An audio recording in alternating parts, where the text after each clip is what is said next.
Kahit meron akong third eye guys, hindi lahat ng oras pwede ko silang makita. Minsan may mga spirit na hindi nagpapakita yan kahit na nakakakita ka. Pero nararamdaman ko.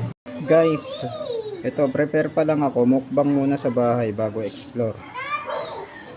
Saka pag-uusapan natin kung mayroon nga bang talagang multo sa sementeryo. Pwede sa tinapay. Guys, bago yung explore, no, papaliwanag natin talaga kung paano ba maging legit talaga na ghost hunter.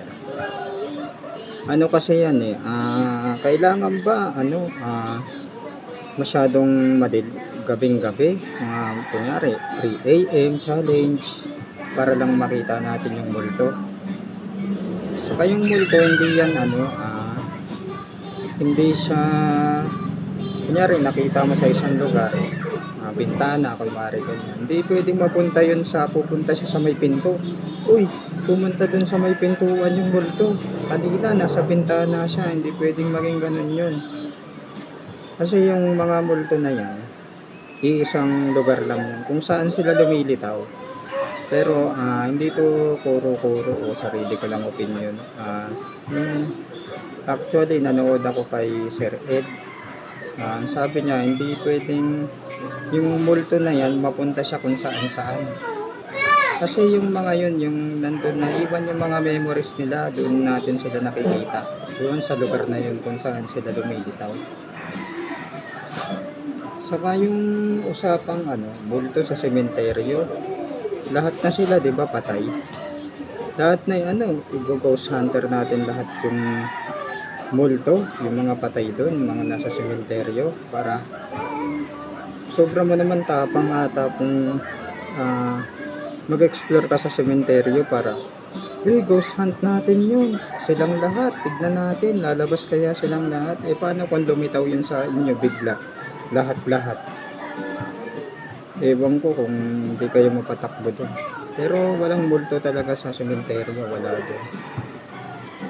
So ito naman so guys, lang isang minuto pa lang to, 2 minuto na.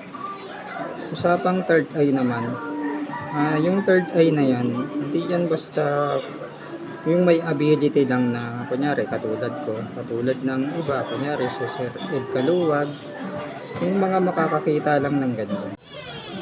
Kahit meron akong third eye guys, hindi lahat ng oras pwede ko silang makita. Minsan may mga spirit na hindi nagpapakita yan kahit na nakakakita ka. Pero nararamdaman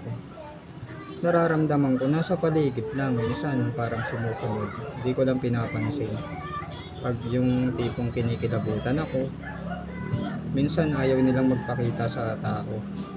Minsan naman yung iba nagpapakita, pero hindi siya yung bubulaga na harap-harapan makikita mo yung multo. Walang ganun na harapan na makikita mo.